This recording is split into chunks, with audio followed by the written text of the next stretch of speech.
ಕೊಟ್ಟಿರ್ತಕ್ಕಂಥ ಅವ್ರು ಯಾರಪ್ಪ ಅಂದ್ರೆ ಬಾಬಾ ಸಾಹೇಬ್ ಅಂಬೇಡ್ಕರ್ ಅವರು.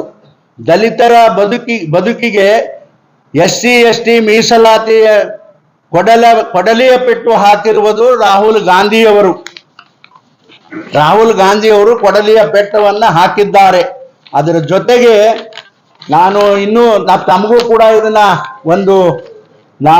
ನನ್ನ ಹೇಳಿಕೆಯ ಕಾಪಿಯನ್ನ ಪ್ರಿಂಟ್ ಮಾಡಿಸಿ ನಾನು ಕೊಡ್ತೀನಿ. ಇನ್ನೂ ಒಂದು ಕಾಪಿ ನಾನು ತಯಾರು ಮಾಡಿದ್ದೀನಿ. ಅದು ಏನಪ್ಪಾ ಅಂತಂದ್ರೆ ಮೀಸಲಾತಿಯ ರದ್ದತಿಯ ಕುರಿತು ರಾಹುಲ್ ಗಾಂಧಿ ಅವರು ಹೇಳಿದ್ರ ಬಗ್ಗೆನೇ ಇದನ್ನ ಒಂದು ಸಂಪೂರ್ಣವಾಗಿ ನಾ ಬರೆದಿದ್ದೀನಿ. ಅದನ್ನ ನಿಮಗೆ ಒಪ್ಪಿಸ್ತೀನಿ ಅಂತಕ್ಕಂಥ ಮಾತುವನ್ನು ಈ ಸಂದರ್ಭದಲ್ಲಿ ಹೇಳಿ, ನೋಡ್ರಿ ಅಂತ ನಾಚಿಕೆಗೇಡಿ ಕೆಲಸ ಮಾಡ್ತಾರೆ ಇವರು. ಅಂದ್ರ ಇಷ್ಟೆಲ್ಲ ಮಾಡಿ ಇಷ್ಟೆಲ್ಲಾನು ಹೇಳಿ ಪಾರ್ಲಿಮೆಂಟ್ನಲ್ಲಿ ನಾವೆಲ್ಲ ಇದ್ದಿದ್ದಲ್ಲ, ನಾನು ಪಾರ್ಲಿಮೆಂಟ್ನಲ್ಲಿ ಇದ್ದೀನಿ.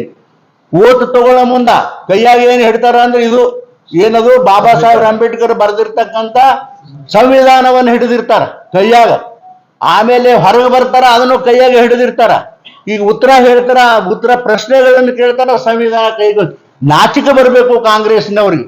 ದಲಿತರಿಗೆ ಇಷ್ಟು ಅನ್ಯಾಯವನ್ನು ಮಾಡಿ ಇವತ್ತು ಪಾರ್ಲಿಮೆಂಟ್ನಲ್ಲಿ ಏನು ಬಾಬಾ ಸಾಹೇಬ್ ಅಂಬೇಡ್ಕರ್ ಮತ್ತು ಕಮಿಟಿಯವರು ಬರೆದಿರ್ತಕ್ಕಂಥ ಸಂವಿಧಾನವನ್ನ ಅದನ್ನ ಕೈಯಲ್ಲಿ ಎತ್ತಿ ಹಿಡಿದು ನಾವು ಬಹಳ ಸಂವಿಧಾನ ಬದ್ಧರಾಗಿದ್ದೇವೆ ಅಂತ ಹೇಳಿ ಜನರಿಗೆ ಮೋಸ ಮಾಡತಕ್ಕಂಥ ಕೆಲಸ ಕಾಂಗ್ರೆಸ್ನವರು ಮಾಡ್ತಾ ಇದ್ದಾರೆ ಅನ್ನತಕ್ಕಂಥ ಮಾತವನ್ನ ಈ ಸಂದರ್ಭದಲ್ಲಿ ನಾನು ಬಹಳ ಒಂದು ತೀವ್ರವಾಗಿ ಖಂಡನೆಯನ್ನ ಮಾಡ್ತಾ, ಅದರ ಜೊತೆಗೆ